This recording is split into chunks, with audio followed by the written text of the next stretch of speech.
Shopping for a car? Yep, Carvana made financing a car as smooth as can be. Oh, yeah? I got pre-qualified instantly and had real terms personalized just for me. Doesn't get much smoother than that. Well, I got to browse thousands of car options on Carvana, all within my budget. Doesn't get much smoother than that. It does. I actually wanted a car that seemed out of my range, but I was able to add a cosigner and found my dream car. It doesn't get much... Oh, it gets smoother. It's getting delivered tomorrow. Visit Carvana.com or download the app to get pre-qualified today. It is Ryan here, and I have a question for you. What do you do when you win?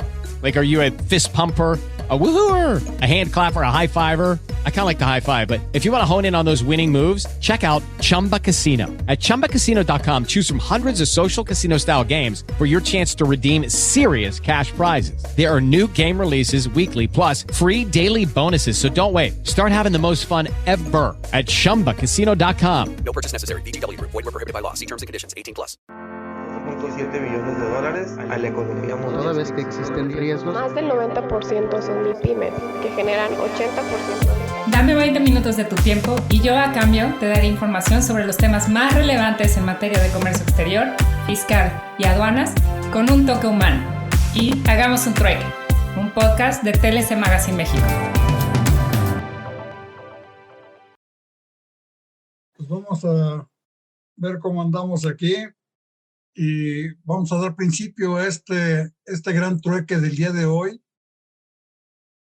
Vamos a tener una presentación tremenda con una persona, el licenciado Salvador Béjar Lavalle, que fue y es negociador del Tratado de Libre Comercio.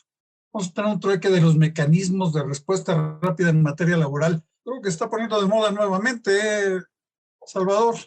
Digo, sí, nos están ahorita con estas cuestiones de laborales y de energéticos y no sé qué tanto, que yo creo que nos están presionando un poquito con el TLC, o el Telecán, o el TEMEC, o como le llamaremos ahorita.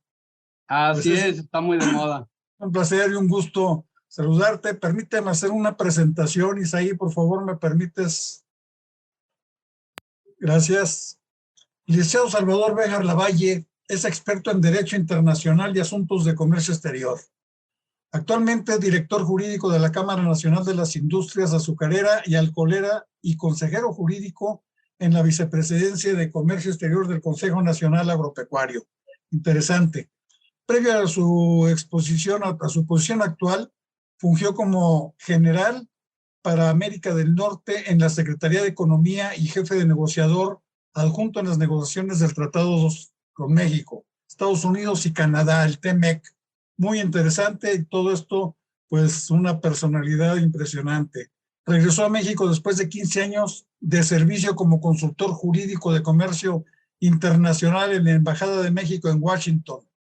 Anteriormente, fue consultor jurídico para la Secretaría de Economía en las negociaciones comerciales internacionales, todo un experto en negociaciones.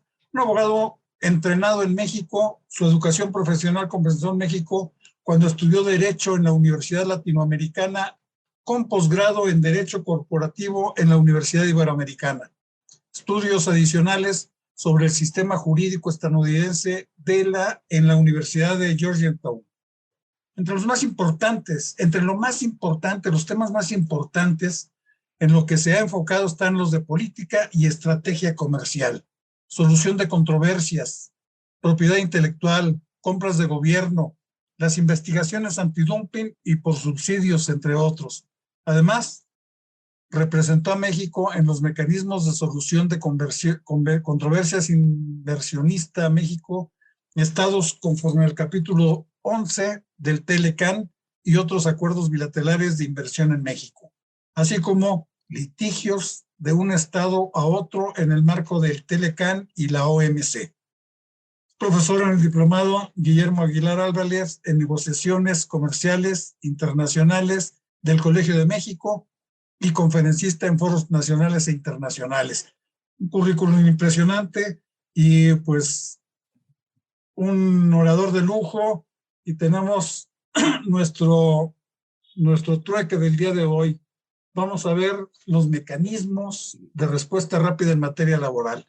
A ver qué nos platicas. Yo creo que va a ser un tema muy interesante y Vamos a ver qué preguntas tenemos, porque con esto de que traemos ahorita Canadá y Estados Unidos encima, yo creo que por ahí hay que ver qué respuestas podemos dar y todo. Así es. Licenciado, cedemos el micrófono y es todo tuyo el foro. No, te agradezco muchísimo. Antes de comenzar con la presentación, pues sí, como bien mencionas, hay un tema de boga, de haberlo anticipado, tal vez hubiera sido más ilustrativo, pero eso me da oportunidad de regresar pronto con otro trueque Claro, aquí con ustedes. claro, yo creo que sí, ya que se adentra un poquito más en el tema y nos empiecen a cuestionar más a fondo, más fuerte todo esto. Exactamente. Entonces, la verdad es que pues muy agradecido, gracias a ustedes por la invitación, un placer estar aquí. Déjame subir a la pantalla, compartirles un poco de lo que tenemos. Y como de costumbre, la verdad es que siempre me gusta regresarme un poco a los antecedentes, claro, porque creo que es la base para ver el pasado, el presente y el futuro, ¿no? Entonces, nada, si me confirman que ahí ya la puedan ver. Todo tuyo, ya está la pantalla completa, gracias. Perfecto. Entonces, pues básicamente,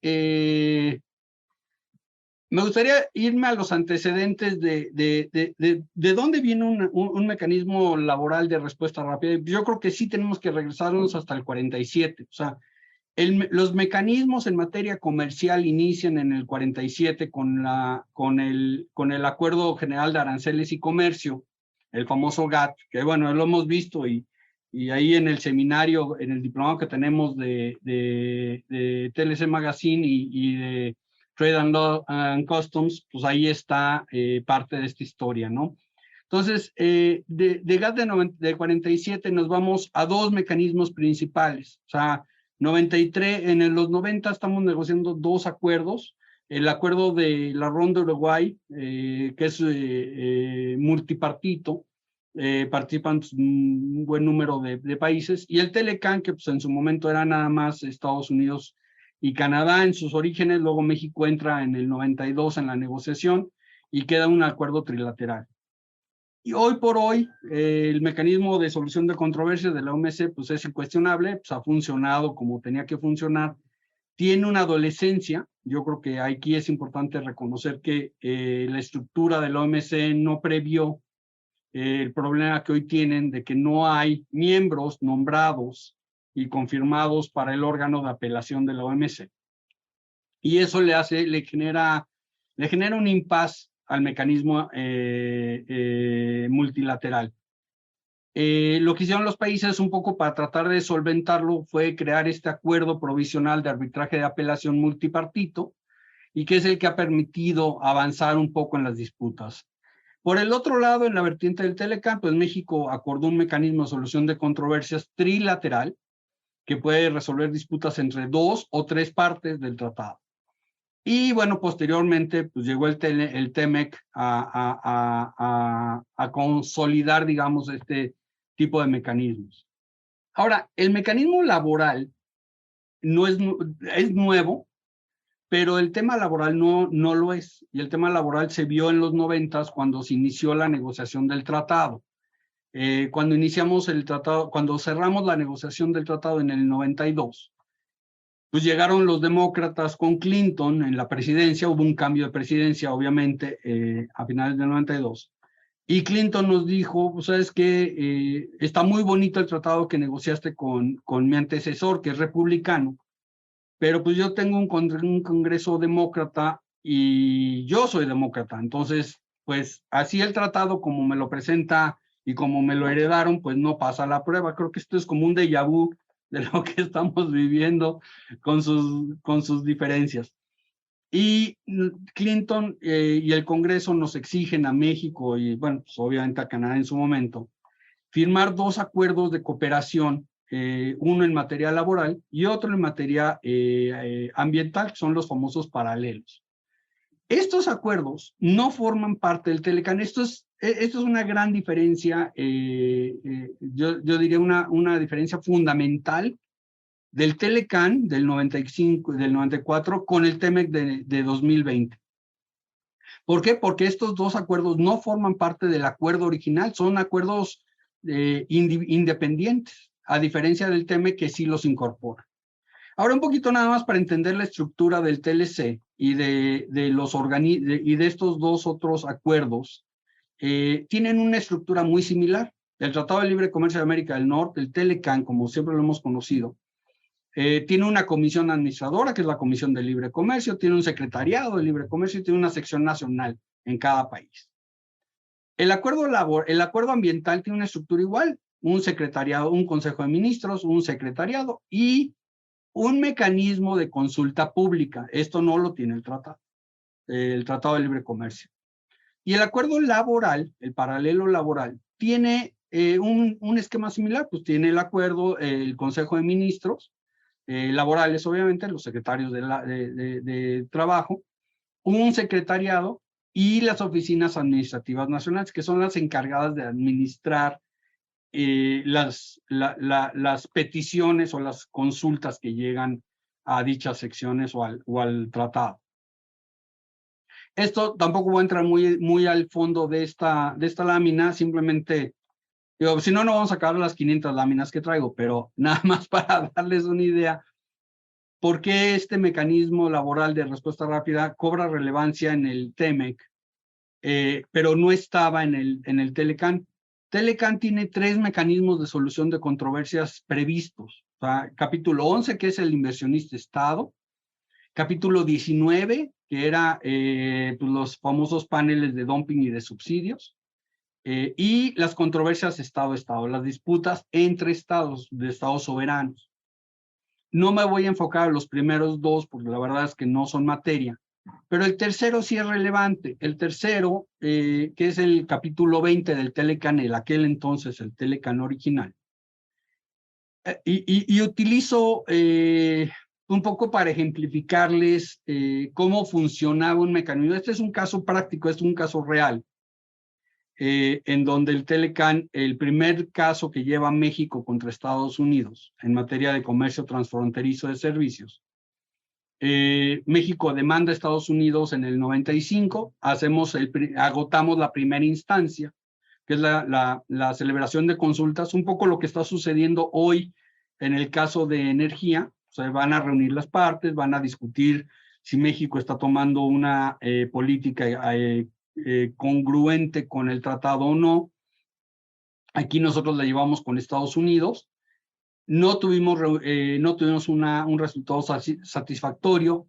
3 años después, 2 años y medio después, México le dice a Estados Unidos, ¿sabes qué?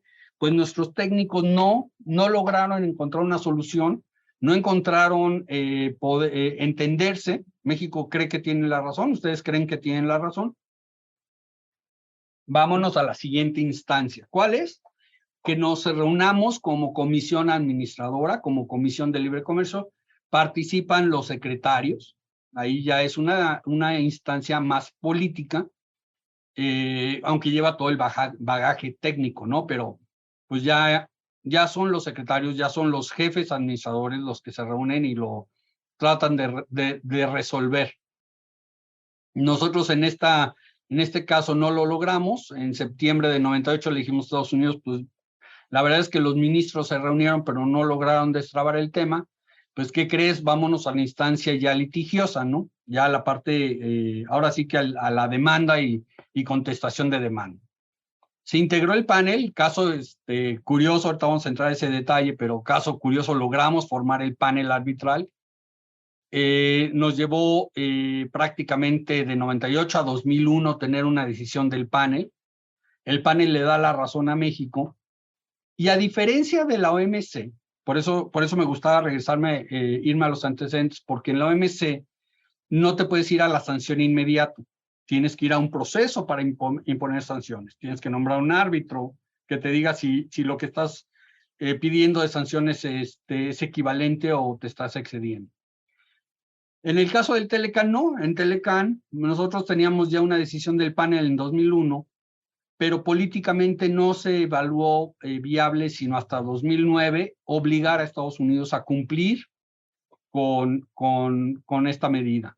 ¿Por qué? Porque Estados Unidos estaba haciendo intentos, estábamos estableciendo un programa piloto para ver si los transportistas mexicanos podían prestar el mismo servicio, En fin, se montaron muchos escenarios y al final, pues ya, ante el incumplimiento de Estados Unidos, México impuso represalias en marzo de 2009. ¿Cómo las impusimos? Bueno, pues a través de lo que le llamamos, pues, Hello, it is Ryan, and we could all use an extra bright spot in our day, couldn't we? Just to make up for things like sitting in traffic, doing the dishes, counting your steps, you know, all the mundane stuff. That is why I'm such a big fan of Chumba Casino. Chumba Casino has all your favorite social casino-style games that you can play for free anytime, anywhere with daily bonuses. That should brighten your day a little. Actually, a lot. So sign up now at ChumbaCasino.com. That's ChumbaCasino.com. No purchase necessary. VGW Group. Void where prohibited by law. See terms and conditions. 18+. Un incremento, quitándole derechos o beneficios arancelarios a Estados Unidos, ¿no? Retirándole esas concesiones, en otras palabras, poniéndole aranceles a ciertos productos sensibles o de interés exportador de Estados Unidos, de tal manera que esa disrupción comercial provocara el apetito del legislativo y del ejecutivo de Estados Unidos de corregir o ponerse en orden y darle a México el acceso preferencial que teníamos negociado. Ante el incumplimiento de Estados Unidos persistente, pues México lo que hizo fue empezar a hacer carrusel, ahí como lo ven en el último eslabón. Carrusel significaba que pues, en cada 3 meses yo te iba a empezar a cambiar los productos y iba a generar una incertidumbre aún mayor de a quién le iba a tocar. Y eso provocaba precisamente que supiéramos qué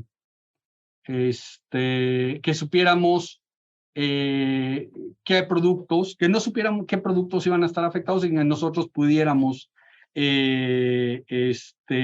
forzar aún más el cumplimiento por parte de Estados Unidos. Al final lo logramos, encontramos un arreglo con Estados Unidos, donde ya le daban el acceso al transporte transfronterizo de carga mexicano. De ahí, bueno, déjenme paso un poco a la parte laboral. Vamos a entrar un poquito ya en materia laboral. Habíamos hablado del ACLAN, y si voy muy rápido, por favor, me avisan y me regreso a la lámina 1, con mucho gusto. El ACLAN es ese paralelo laboral que prácticamente lo que nos pidieron los demócratas americanos fue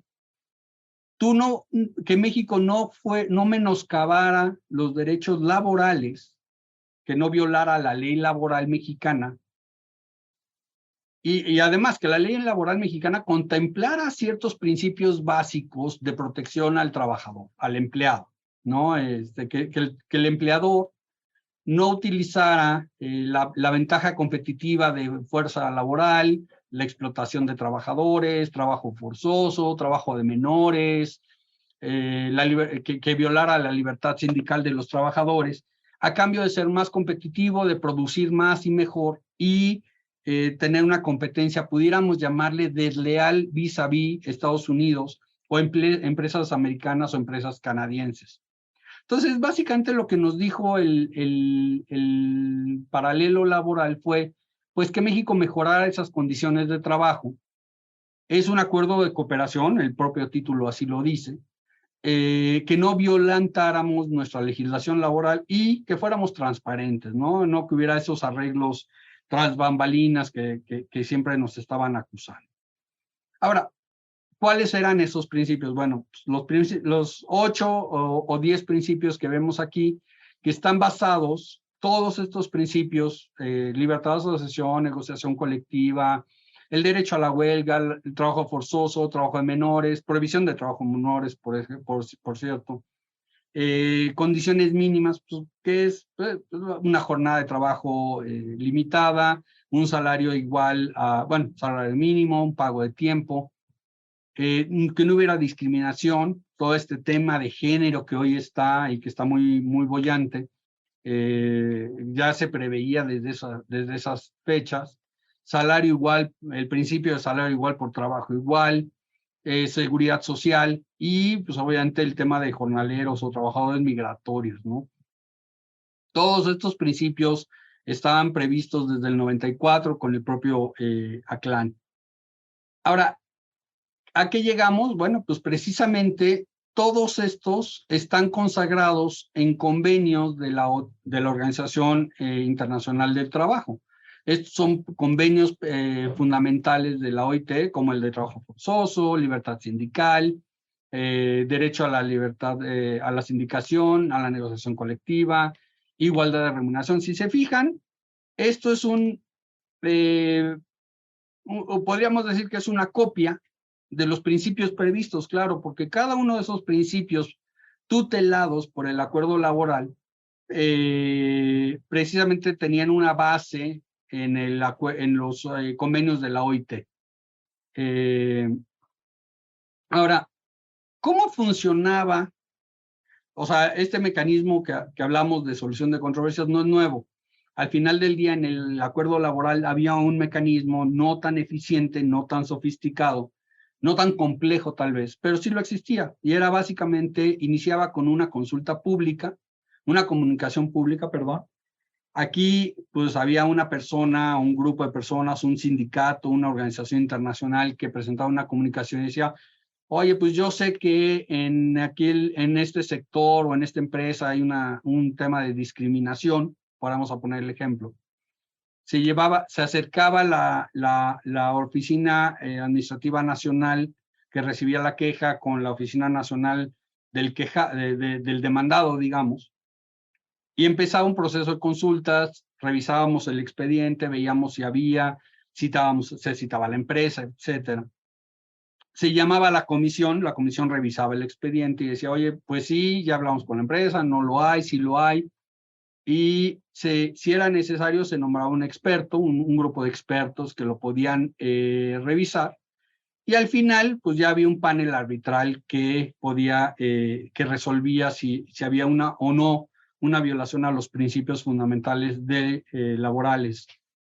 Aquí hay un ejemplo, siempre me gusta recordar este caso porque acusaban en uno de los tantos casos, es más, les pongo aquí, para que vayamos viendo el número de casos que se habían presentado.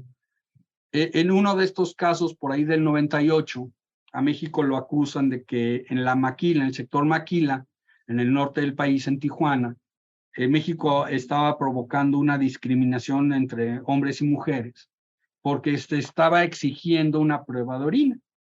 Y que eso, pues la prueba de orina, por definición, no solo busca enfermedad, sino también puede ser una evidencia plena de embarazo, y que pues si una mujer estuviera embarazada no se le iba a dar la equidad en el empleo, en la igualdad en el trabajo.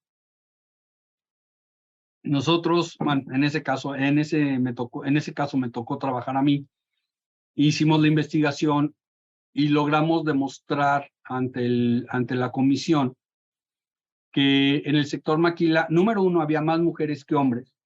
Y número dos, que la prueba de orina no era un tema de discriminación, sino un tema de salud, de contratación, y que la discriminación no se daba porque se contrataban incluso mujeres en la maquila había un índice muy alto de contratación de mujeres. Entonces, ese caso quedó desvirtuado, pero es el tipo de acciones que hoy estamos viendo, donde se presentan reclamaciones, en algunos casos pudieran ser de reclamaciones frívolas, y que hay que atender y que hay que resolver. Aquí nada más esta gráfica es un indicativo del número de casos. Como verán, pues sí hubo algunos picos en 98, en 2005. Lo interesante es, aquí yo creo que vale la pena que recordemos, esto era una visión de los demócratas americanos preocupados porque México violara el ambiente de inversión en México en contra de los inversionistas extranjeros, que discriminábamos en materia laboral, que usáramos los mecanismos, o que no cumpliéramos con los mecanismos, la ley laboral o la ley ambiental, o sea, que México tuviera una tala inmoderada, que hubiera una sobrepesca, que explotáramos todos nuestros recursos para volvernos muy competitivos y desbancar a los americanos.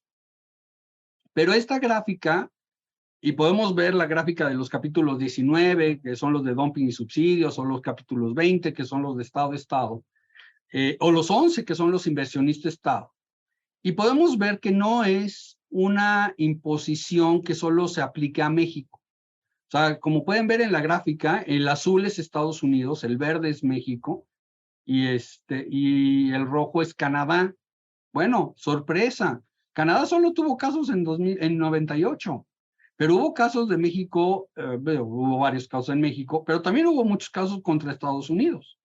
Incluso en 2015 se le acusaba a Estados Unidos de casos en materia laboral. Entonces, ojo que este tipo de mecanismos y el tratado no está hecho para imponerle a México obligaciones, sino que los compromisos del tratado aplican para todos. Por eso es un acuerdo negociado y por eso, ante la violación a una obligación o no cumplimiento a una obligación de cualquiera de las partes, está el recurso de solución de controversias. Y el mecanismo de solución de controversias aplica para todos, no nada más de norte a sur. Aquí, bueno, el formato se me descompuso un poco, pero ya entramos aquí al capítulo laboral del TEMEC. ¿Qué hizo el capítulo laboral del TEMEC? Consolida, yo les diría de entrada, consolida lo que teníamos acordado en 94 con el acuerdo paralelo laboral. Lo primero que ven ahí es, bueno, pues sí, asume cada una de las partes el cumplimiento de su legislación doméstica en materia laboral. Ya venía del 94, o sea, no es nuevo. La gran diferencia es que lo sujetamos, ya no es un acuerdo paralelo, ya incorporamos el acuerdo laboral a un capítulo del Tratado de Libre Comercio, al Tratado México, Estados Unidos y Canadá, que es a un acuerdo comercial, le incorporamos, le pegamos un capítulo laboral. ¿Qué significa? Que se vuelve sujeto del mecanismo de solución de controversias en materia comercial. Ya no es un tema nada más laboral. Ya puedes imponer sanciones comerciales en contra de por una violación al tema laboral. Reconocemos los mismos principios de la ley de la Organización Internacional del Trabajo y, bueno, pues obviamente que no haya, se incorpora un anexo que le pide, que compromete a México a hacer ciertas modificaciones, lo que es la reforma laboral de esta administración. Esa la vamos a entrar un poquito más adelante a eso. Ahora bien, ¿en dónde estábamos al 30 de noviembre? Yo creo que esto es importante. Hay dos momentos en el TEMEC muy importantes. El primero es al cierre de la negociación del 30 de noviembre del 18, cuando se firma el primer tratado, cuando se firma realmente el tratado en Argentina.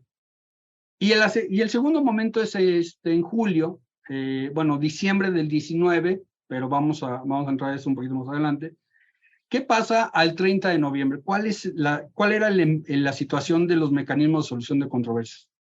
La posición americana es que no querían un mecanismo de solución de controversias, los americanos querían generar esta incertidumbre en la inversión, en el ambiente de México, para que regresara toda la inversión a Estados Unidos, que todo el capital que se había ido, toda esa mano de obra que se había ido, toda esa producción que se había migrado a México, pudiera regresar. Y uno de los mecanismos que encontraban los americanos era, pues, ¿sabes qué? Si no hay solución de controversias, pues, ante esa incertidumbre, pues, no van a irse a invertir a México. Luego, Estados Unidos hizo una propuesta interesante que fue, interesante, pero inaceptable para México, que fue, bueno, está bien, vamos a dejar el mecanismo de solución de controversias, Estado a Estado, pero va a estar sujeto a la revisión de la Suprema Corte de los Estados Unidos. Digamos, oye, pues si yo gano, pues tu corte jamás va a aceptar, ¿verdad? Entonces, pues tampoco sirve. México lo que dijo, bueno, ¿en dónde estaríamos? Si no lo podemos mejorar, ¿cuál sería el mejor escenario posible? Pues el status quo. Entonces, prácticamente nos quedamos con un capítulo de solución de controversias que no era tan eficaz, porque tenía un vicio de origen. El vicio de origen es que con uno de los dos países en la disputa que no eligiera un árbitro, automáticamente no podíamos tener el panel. Este caso que yo les presenté de transporte transfronterizo, precisamente fue exitoso porque logramos que los americanos nombraran un panelista. Pero hubo muchas disputas que se quedaron en el tintero, que no pudieron progresar porque una de las dos partes no nombraba al árbitro. Y con eso pues, no había manera de continuar el proceso. Okay, round two. Name something that's not boring. A laundry? Ooh, a book club. Computer solitaire, huh? Ah, oh, sorry, we were looking for Chumba Casino. That's right, ChumbaCasino.com has over 100 casino-style games. Join today and play for free for your chance to redeem some serious prizes. ChumbaCasino.com. No purchase necessary. Void where prohibited by law. 18 plus. Terms and conditions apply. See website for details. Hello, it is Ryan, and we could all use an extra bright spot in our day, couldn't we? Just to make up for things like sitting in traffic, doing the dishes, counting your steps, you know, all the mundane stuff. That is why I'm such a big fan of Chumba Casino. Chumba Casino has all your favorite social casino-style games that you can play for free anytime, anywhere with daily bonuses. That should brighten your day a little. Actually, a lot. So sign up now at ChumbaCasino.com. That's ChumbaCasino.com. No purchase necessary. VGW Group. Void where prohibited by law. See terms and conditions. 18 plus. Eso es en el 2018 cuando la administración Peña Nieto cierra la negociación y firman el tratado en Argentina. Ahora, en 2019, ya con la nueva administración, uno de los, podríamos decir, uno lo que logra la nueva administración es destrabar esa parte, es decir, eliminan ese candado que permitía, o ese obstáculo que permitía no tener un panel. Ese lo logran quitar. Pero a cambio, en el protocolo modificatorio que firma el negociador SEADE con su contraparte, acepta un mecanismo laboral de respuesta rápida. Y ahorita vamos a entrar a fondo a ese, bueno, no muy a fondo, pero vamos a entrar a revisarlo. ¿Cuáles son dos de los problemas que tiene el convenio modificatorio o el protocolo modificatorio? Uno es la presunción. Aquí, digo, para todos aquellos que somos juristas, un principio rector, un principio de oro, una regla máxima de oro es, tú eres inocente hasta que se te pruebe lo contrario. Y aquí, precisamente, México acepta que un panel puede deducir que sí hay una afectación al comercio o a la inversión, excepto que la parte demandada demuestre lo contrario. O sea, nos endosan, no a México, pero al demandado le dejan la carga de la prueba, y la carga de la prueba es negativa. Entonces, probar lo negativo es imposible. Entonces, de entrada hay un problema en el tratado, en el protocolo. El segundo, y esto es parte de lo que se modifica, es que elimina la reunión de la comisión. O sea, cuando vemos, esta es una idea de cómo funciona la etapa de lo que habíamos platicado, de las etapas de un procedimiento tradicional. Pues la primera era la consulta, el segundo pues, se reunían los ministros, que son la parte suprema, administradora del tratado, y luego el panel y luego las represalias. El protocolo modificatorio del protocolo del TELMEC elimina la reunión de la comisión y te vas de las consultas directo al panel. Ahora, como decíamos, pues en el capítulo 23 del TEMEC pues, está todo el contenido laboral, está el anexo. Este anexo es precisamente esta reforma laboral que hace la administración actual, donde se establece un nuevo sistema de justicia laboral, donde se fortalece la democracia y la libertad sindical a través del voto personal libre, directo y secreto, y viene todo este tema de la ratificación de los contratos colectivos de trabajo. Además, bueno, se crea, finalmente se desvinculan las juntas de conciliación y arbitraje del ámbito federal, ya dejan de estar en el Ejecutivo y pasan a ser tribunales en materia laboral ya del Poder Judicial. Y ese es parte del proceso. Aquí, digo, no voy a entrar a detalle en eso, pero aquí, como pueden ver, se empieza con la reforma en el 2020. Viene la pandemia, esto afecta mucho el proceso que ha llevado la Secretaría del Trabajo en la transformación de las juntas de conciliación a los tribunales y al registro y al centro del registro. Pero bueno, pues esto es un poco cómo ha ido avanzando la reforma laboral, la implementación de la reforma laboral. Ya estamos en la tercera etapa, ya poco retrasados, pero sé que siguen trabajando para lograrlo. Ahora, el TEMEC y el protocolo modificatorio tienen 4 pilares, yo les diría, ¿no? El primero es la libertad de asociación y negociación colectiva. Este es fundamental, porque este es el único pilar al que el mecanismo laboral de respuesta rápida está sujeto. Estos son los únicos 2 principios que, de entrada, pueden ser motivo de una disputa en materia del MRLL, ¿no? Los otros son principios laborales también, pero no están en el ámbito de aplicación del mecanismo de respuesta rápida, que es la eliminación del trabajo forzoso y la abolición del trabajo infantil, de todas sus formas. Obviamente la discriminación en el empleo y la ocupación, pero todos son al final del día principios de la OIT. ¿Cuáles son los riesgos que vemos? Ya cuando combinan los principios con el riesgo del mecanismo laboral de respuesta rápida, es precisamente uno, bueno, pues el trabajo infantil. 2, la presunción de la carga de la prueba, o sea, es decir, recuerden que aquí vamos a ser culpables hasta que demostremos lo contrario. Y el otro es un concepto que está previsto en el tratado, que es la prohibición de importación de mercancías producidas en su totalidad con trabajo forzoso u obligatorio, incluido trabajo infantil. Y aquí el gobierno de los Estados Unidos tiene un mecanismo en aduanas donde la autoridad aduanera puede, a raíz de una queja, incluso anónima, cerrarle a una instalación específica la frontera a la exportación de sus productos si se encuentran elementos de que fueron producidos parcial o totalmente con insumos de mercancías producidas con trabajo infantil o trabajo forzoso. Ese es uno de los riesgos que también podemos ver. Ahora bien, ¿cómo funciona? Y aquí, bueno, pues les voy a dar más un contexto general. Es un mecanismo inédito, realmente no existe en ninguna parte y ojalá no existe en ninguna otra. No porque no se respeten los derechos laborales, sino por la parte procedimental, porque es muy expedita, porque la empresa no tiene los recursos necesarios para defenderse.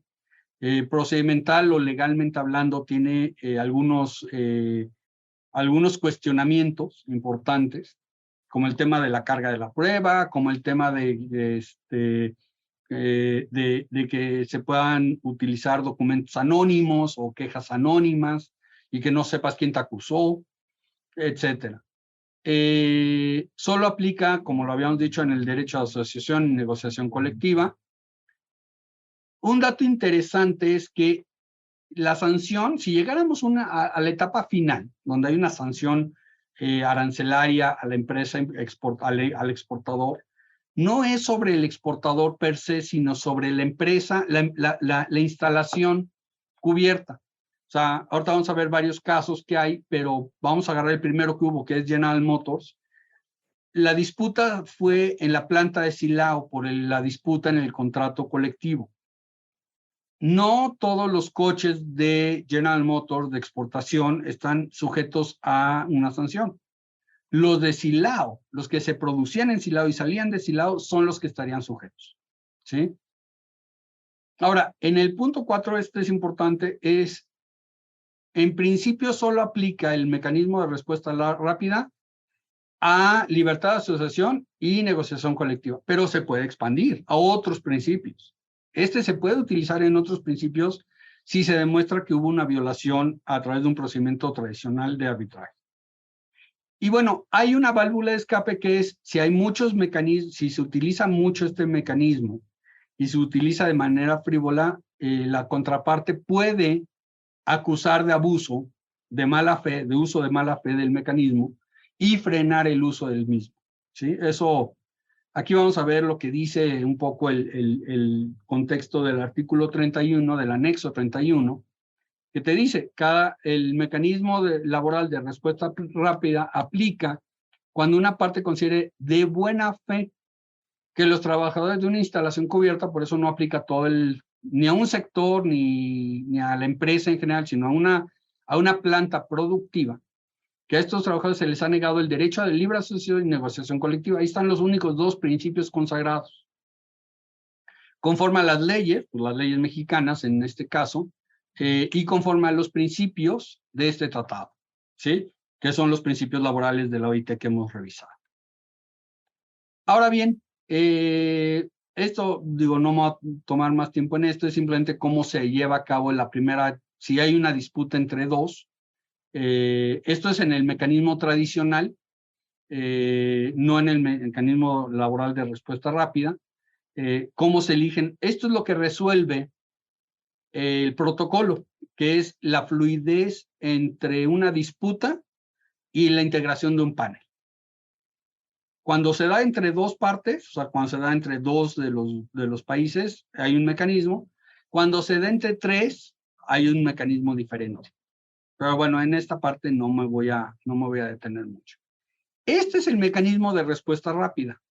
Aquí, como yo les dije, prácticamente en 85 días podemos tener una resolución. ¿Qué significa? Bueno, pues hay una sospecha, hay un inicio. Si en el inicio nosotros decimos, oye, sí, hay una sospecha fundada, vamos a revisar, pues nos vamos a la revisión y al intento, y vamos a intentar reparar el problema. Si intentamos reparar el problema y no se logra, pues va a haber una denegación, puede haber una denegación de beneficios. Si no hay denegación de beneficios, pues nos podemos ir a la verificación y a una determinación del panel. Si hay denegación, tiene que haber un curso de acción para reparar el daño, para que la empresa resarza. Ya vamos a suponer que fue un conteo, bueno, pues que vuelva a emitir las boletas para que se haga una nueva elección de sindicato o de representantes y se propongan medidas de reparación. Y si no hay revisión, bueno, pues no hay medidas de reparación, hay una solicitud de la demandada y pues se va prácticamente a la verificación y a una determinación del panel. O sea, es decir, prácticamente nos podríamos ir en rebeldía, ¿no? Lo que le damos en rebeldía es, pues que no contestaste, que no diste permiso, que no diste opciones y por tanto, pues se te declara culpable por no haberte defendido.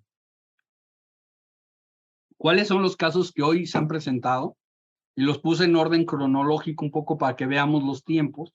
Estamos hablando que de julio del 2020 que entró en vigor el tratado, el primer caso llega en 2021 a la planta precisamente de General Motors en Silao. En junio de 2021 contra Tridonex, que ya las dos se resolvieron. En mayo del 22, curiosamente un año después, se van contra una autopartera que es Panasonic Automotive Systems de México, en Reynosa. Luego se van contra Texid, Hierro de México, una fundidora en frontera en Coahuila. Y ahorita están con una de manufacturas BU en Piedras Negras, Coahuila. Y este es pues un poquito los tiempos, como se han ido presentando los casos. Ahora aquí, pues ahí dice el uso de buena fe. Pues sí, ¿qué pasa cuando hay un abuso, yo diría, de este mecanismo de respuesta rápida? Pues una de las partes reclama ante un panel arbitral, al tradicional, que hay un abuso, que se ha dado una pauta persistente de otra de las partes que provoca una disrupción en el comercio. Y eso, si el panel resultara convencido de los argumentos, podría frenar el uso, impedir el uso de este mecanismo al demandante por un periodo de tiempo y una compensación en dado caso.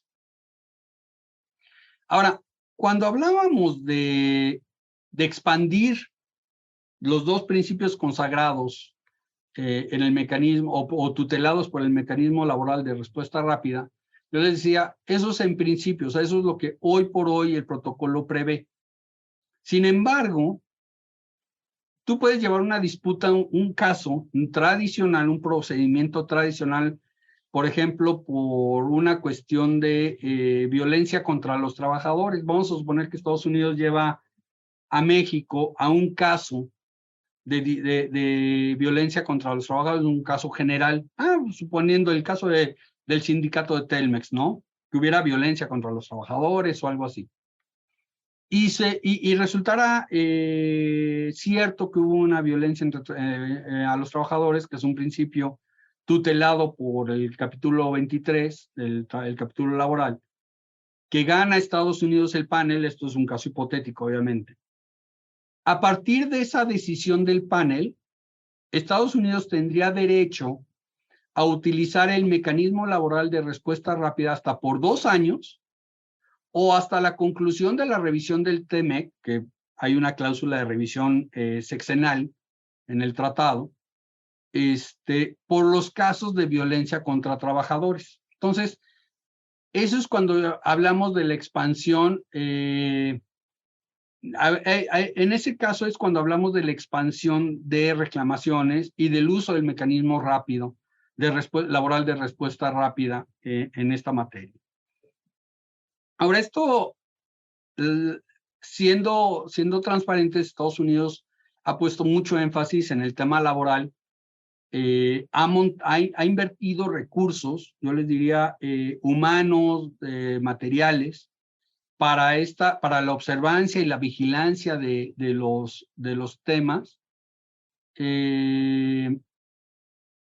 No sé si debiera regresarme aquí, que veo 2 preguntas ya en el chat. Aprovecho para saludar a buenos amigos, a Heder, a Pepe, a Sagnite, pero no sé si quieran que revisemos las preguntas al final.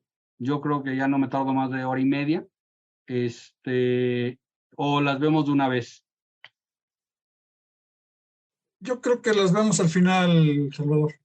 Perfecto. O si tienes, tiene injerencia en el punto que estás tratando, si quieres responderla con todo gusto, ¿eh? Es tu panel y tú eres el dueño del tiempo y de todo esto. Perfecto. Mira, hay varias preguntas de Fernando, entre ellas, en el caso de la denuncia de Estados Unidos y Canadá para el tema de la reforma energética, preguntan si México está violando. Bueno, pues eso va a ser una decisión del panel. Lo cierto es que México está expuesto a una potencial sanción comercial de por $31,000 millones, que es la inversión que hay hoy en el país. Lo cierto es que el compromiso en materia energética en el tratado no es un compromiso consagrado únicamente en el capítulo de energía. Es una obligación transversal que está en muchos capítulos y por lo tanto, cuando México pretende implementar una reforma energética que va contra dichos principios, se genera una violación al tratado. Entonces, México, pues potencialmente sí tiene un caso difícil que tendrá que defender. ¿Cuántas denuncias del mecanismo de solución se han presentado? 5, las acabamos de ver, en materia laboral. Se han ido resolviendo. La verdad es que la Secretaría del Trabajo y la Secretaría de Economía han hecho una labor de acercamiento con las empresas para resolverlo. Y el tema de cómo se llevan a cabo las consultas, pues básicamente las consultas, prepandemia, pues las partes acordaban una reunión o varias reuniones técnicas y trataban de desahogarla. Si no se desahogaba en la parte técnica, pues los ministros se reunían presencialmente para discutir y encontrar una solución. Con la pandemia, pues eso transitó a la parte virtual y creo que hoy por hoy muchos de los casos que México defiende se llevan a cabo de manera virtual. Y bueno, pues creo que la última pregunta también es en materia energética, pero pues realmente es un caso en curso, es un litigio en curso. Es apenas la primera etapa, estamos hablando que tienen 75 días para desahogar la etapa de consultas. No va a haber, recuerden una cosa, en el TEMEC no hay reunión de la comisión, aquí ya los secretarios no se van a reunir. Si en 75 días no encontramos una solución, nos vamos directo, es más, pues aquí como lo teníamos en las láminas, aquí nos vamos directo al panel. O sea, se hace la consulta 75 días, no hay reunión de la comisión, nos vamos al panel y en un año, a más tardar, ya prácticamente habría una decisión. Ahora bien,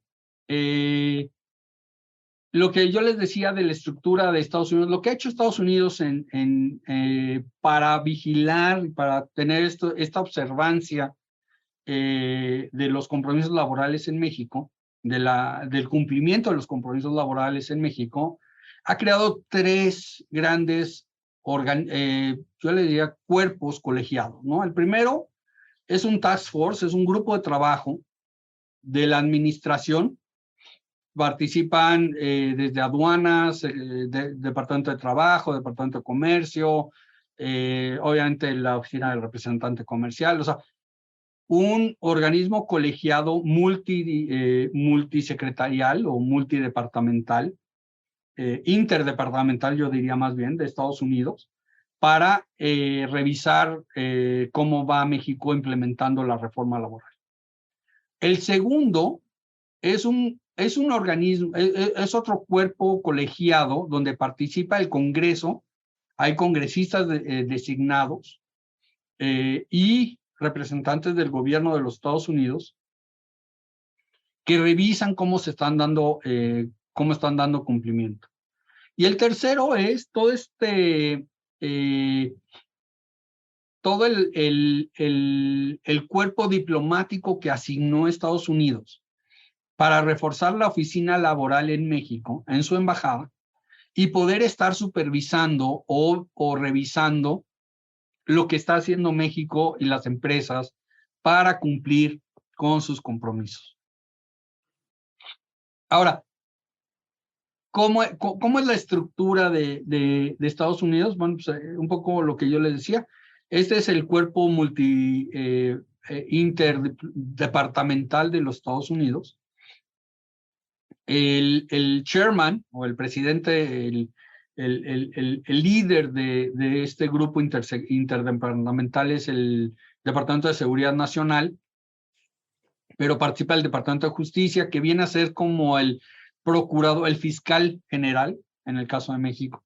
Participa el Departamento de Estado, obviamente por las cuestiones diplomáticas, el Departamento de Trabajo porque es un tema laboral, el representante comercial porque es el que vigila el propio tratado, y tenemos al Departamento del Tesoro, que viene a ser como la Secretaría de Hacienda, que es el que pone los recursos precisamente para este tipo de casos. Y a lo que nos lleva es, tenemos en México y en el sector privado que ser muy vigilantes de lo que está sucediendo al interior de las empresas, porque si hoy no somos una empresa afectada, puede ser que mañana sí, y tenemos que estar muy vigilantes del respeto de los derechos laborales. Es una situación, yo diría, complicada para el sector privado, para el sector empresarial, porque entran en conflicto, por un lado, yo les diría un poco para concluir esto, por un lado entra en conflicto los principios de la OIT, por ejemplo, el tema de no intervención en la libertad sindical. Hay un convenio de la OIT donde los empleadores no deben intervenir en la vida sindical o la libertad sindical de los trabajadores. Pero por otro lado, en caso de una disputa entre sindicatos, acaba pagando los platos rotos el empleador, porque entonces lo acusan de violentar la libertad sindical. Y lo más complicado aún es que el empleador se enfrenta a dos etapas muy complicadas. La primera es que de facto, o más bien de entrada, lo hacen culpable, porque el tratado dice que eres culpable hasta que demuestres lo contrario. Número 2, te pueden acusar de manera anónima, puede haber un testimonio anónimo, y eres culpable de un testimonio anónimo. O sea, alguien te acusó anónimamente y esto puede ser utilizado en tu contra y no te puedes defender porque no sabes quién te acusó. En materia penal, para aquellos que se dedican a la materia penal, pues si alguien te acusa, te tienen que decir quién te acusó, de qué te acusó, por qué te acusó y cuándo te acusó. porque si no, no te podrían meter a la cárcel o abrirte un procedimiento penal. Aquí sí te lo abren, un mecanismo laboral de respuesta rápida, aunque no sepas quién te acusó porque se acordó que puede ser anónima la denuncia. Y el otro principio grave, o el otro tema que es delicado, es que la empresa no se puede defender por sí misma. Como es una disputa entre estados, este mecanismo laboral de respuesta rápida está en un anexo al capítulo de solución de controversias entre estados. La disputa es entre estados, o sea, son los países, son los funcionarios de gobierno los que, por un lado, presentan la denuncia y por otro lado, o bueno, más bien aceptan la denuncia y presentan la reclamación en contra del otro país. Y el país demandado es el funcionario de gobierno es el que tiene que defenderlo. Entonces, la empresa solo le queda casi que aportar los elementos y tratar de defenderse a través de su abogado, que es el gobierno, su gobierno. Entonces, ponen a la empresa en una situación un poco más difícil de lo que sería. Entonces, esto es un poco, ahora sí, que una probadita de lo que hemos visto del mecanismo laboral de respuesta rápida, con una visión, digamos, de todos los mecanismos que trae el propio tratado, que prevé el tratado y que permite resolver las controversias entre los países, ¿no? Qué interesante, pues como dijiste en un principio, Salvador, estás invitado para el próximo y vamos a analizar un poquito más la cuestión esta controversial de una parte del trabajo infantil que es ancestral en México, ¿eh? Definitivamente es ancestral y como dices, generacional y todo, y viene de todo, pero también además la cuestión energética. Muchas gracias. Isaí, si me apoyas, por favor, con reconocimiento.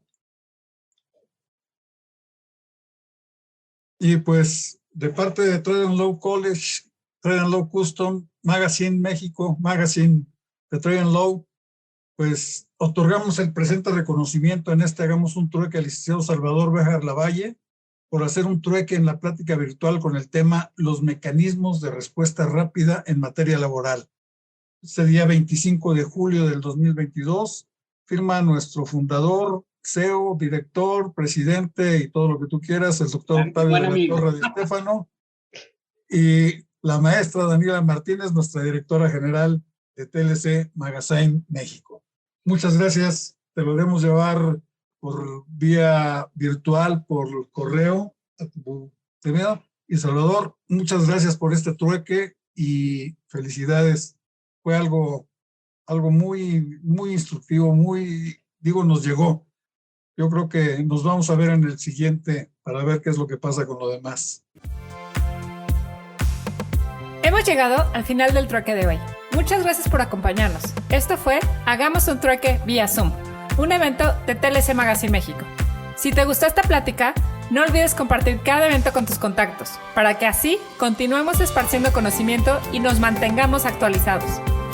Encuentra todas nuestras pláticas a través de nuestra plataforma de educación en línea ingresando a www.tlcmagazinemexico.com.mx en la sección de cursos, donde podrás verlas nuevamente sin costo. Si estás interesado en algún tema específico, envíanos un mensaje a través de las redes sociales de TLC Magazine México y buscaremos un experto que pueda aclarar tus dudas. Esto fue Hagamos un Trueque.